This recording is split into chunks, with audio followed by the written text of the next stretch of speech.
सर्वे जो है मंदिरों के होना चाहिए, जहाँ बच्चियों के बलात्कार होते हैं, जहाँ बच्चियों के साथ गायब कर दी जाती है, उनको मार दिया जाता बलात्कार के। सरकार की मंशा अगर साफ हो जाए तो वो सारा भ्रम दूर हो जाए। जो हम भ्रमित होते हैं मुसलमान कौम, सरकार की मंशा न जानने के बाद ही भ्रमित होती है। उत्तर प्रदेश में मदरसों के सर्वे के बाद अब वक्फ बोर्ड की संपत्तियों के सर्वे से राजनीतिक घमासान मचा हुआ है। कहीं समाजवादी पार्टी का कहना है कि ये सर्वे नहीं होना चाहिए, तो वही दूसरी तरफ AIMM का कहना है कि ये सर्वे मुस्लिम समाज को डराने के लिए किया जा रहा है। क्या सोचता है इसमें मुस्लिम समाज, इस बारे में बात करने के लिए मौजूद है हम कानपुर के बेगनगंज इलाके में। मेरे साथ हैं यहाँ पे मुस्लिम समुदाय से कुछ लोग, कोशिश करेंगे उनसे जानने की। भाई साहब, अपना नाम बताइए। अब्दुल सलाम। अब्दुल जी, ये बताइए कि ये जो सर्वे करे जा रहे हैं, पहले तो मदरसों का सर्वे था, अब वक्फ बोर्ड की संपत्तियों का भी सर्वे की बात सामने आ रही है। आपके हिसाब से सर्वे होना चाहिए? ठीक डिसीजन है सरकार का? देखिए, सर्वे कराने तो मुस्लिम समाज को डराने के लिए सर्वे कराए जा रहे हैं, और अगर सर्वे होना चाहिए तो सर्वे तो आश्रम का भी होना चाहिए। सर्वे जो है मंदिरों के होना चाहिए, जहाँ बच्चियों के बलात्कार होते हैं, जहाँ बच्चियों के साथ गायब कर दी जाती है, उनको मार दिया जाता बलात्कार के। आसाराम है, चिन्मयानंद है, और ये गृह राज्य मंत्री रह चुके हैं।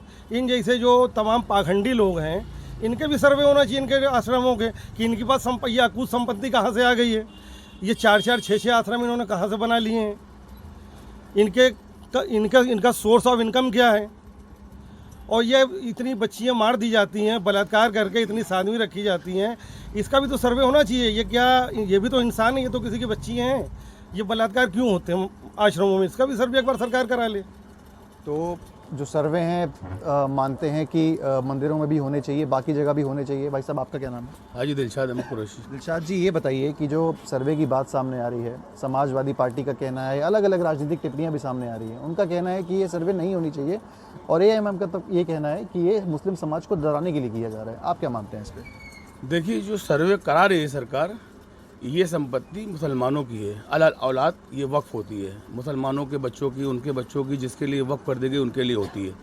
सरकार अगर इसे खाली कराकर अपने अधिकार में लेना चाहती है तो सरासर गलत है।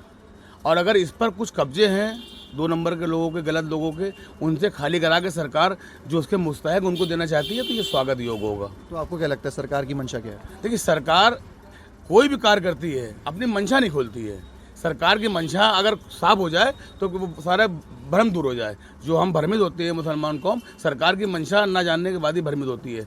इनको चाहिए कि ये सर्वे कराएं, लेकिन जो इनकी अपने संस्थान, इनके ऑफिस, इनके थाने, इनके चौकी वक्फ संपत्ति पे बने हुए हैं, क्या ये उसको भी खाली कराएंगे? इनकी मंशा में क्या शामिल है? तो ये कहना है लोगों का कि सरकारी ज़मीनें भी हैं, कई ऑफिसेज बने हुए हैं, राजनीतिक लोगों के घर बने हुए हैं, उसको भी खाली कराना चाहिए। बात करेंगे बाकी लोगों से। भाई साहब, क्या नाम है आपका? मेरा नाम आकिल अली है। जी, ये बताइए कि जो ये सरकार का निर्णय है, ये मदरसों का सर्वे होगा, उसके बाद वक्फ बोर्ड की भी संपत्ति है, उनका भी सर्वे होगा, आप किस तरीके से देखते हैं इसको? सर्वे कराने में कोई बुरी बात नहीं है, सर्वे कराना चाहिए, लेकिन ये स्पष्ट रूप से ये भी बताना चाहिए कि सर्वे हम क्यों करा रहे हैं, हमारी मंशा क्या है। क्या हम मदरसों का जो सर्वे करा रहे हैं, क्या हम एजुकेशन बच्चों को मॉडर्नाइज कराना चाहते हैं, या इस मदरसे की पढ़ाई को हम बंद कराना चाहते हैं? तो कोई चीज़ खुल के सामने आए ना, तो उस हिसाब से लोग अपना विचार रखें। मेरी समझ में तो ये चीज़ आती है कि ये सर्वे चाहे मदरसे के हों या वक्फ प्रॉपर्टी के हों, दरअसल इसका कुछ लेना देना नहीं है किसी को। ये क्यों हो रहे हैं आपके साथ? जी, वही बताने जा रहा था। ये एक चुनावी स्टंट है। जब सरकार पूरी तरह से हर चीज़ में फेल है, जब वो कोई जवाब नहीं दे पा रही है, तो उसके पास एक आसान तरीका है कि किसी तरीके से ऐसे मुद्दों को उठाया जाए जिससे हिंदू मुसलमान के बीच डिबेट पूरे भारत में शुरू हो जाए और लोग असल वजह से उनका ध्यान जो है वो ख़त्म हो जाए। वरना प्रॉपर्टी ऐसा तो है नहीं कि अभी 20 साल पहले किसी ने करा दी है या 50 साल, ये तो सैकड़ों साल से है। अभी तक तो किसी ने कोई ऑब्जेक्शन नहीं उठाया कि प्रॉपर्टी किसकी है, कैसी है, उनकी अलग औलाद, नस्ल बाई नस्ल जिसकी है उसकी बच्चे, फिर उसके बच्चे, फिर उसके बच्चे, उसमें जांच की क्या ज़रूरत है भाई? मेरी समझ से तो परे है। तो मंशा पे कहीं ना कहीं आप लोग सवाल उठा रहे हैं। मैं आपसे एक सवाल लेना चाहूँगा। भाई साहब, क्या नाम है आपका? मेरा नाम जीशान अली है। ईशान जी, ये बताइए कि सबसे पहले कि इस जो सर्वे है, इसको आप लोग सही मानते हैं कि गलत मानते हैं? ये सरासर निराधार है। ये सिर्फ चुनावी स्टंट है। ये सिर्फ डिवाइड एंड रूल पॉलिसी है।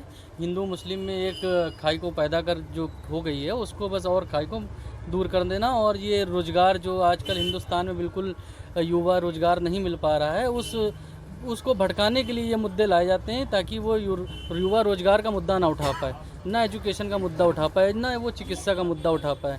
बस ये मूलभूत मुद्दे जो है हटाने के लिए नए मुद्दे लाए जाते हैं ताकि वो उसी में इंसान लगा रहे और जो असल मुद्दे हैं वो मुद्दों पे अपना बात ना रख पाए युवा। कई लोगों का कहना था कि इस मुद्दे पे तो वो लोग विरोध कर ही रहे थे। आज हमने देखा कि एक बड़ी कार्रवाई हुई, NIA की हुई, ED की छापेमारी हुई, PFI के कार्यालयों पे, बाकी जगह पे। उसको भी सपोर्ट करते हैं कि आपके हिसाब से या वो भी गलत है? क्योंकि कई लोगों ने ये सवाल उठाया कि नहीं वो कार्रवाई भी गलत है। आप लोग का क्या सोचना है इस पर? हमारा ये मानना है कि देखिए, अगर ठीक है आप अगर सुरक्षा एजेंसी हमारी देश की, वो भी हमारी सुरक्षा एजेंसी है, हमारा भारतवर्ष है, ठीक है, अगर वो करते हैं एजेंसी, अगर हम सही तथ्य पर हैं, अगर वो जांच कर रहे हैं तो उस पर कोई बुराई की बात नहीं है।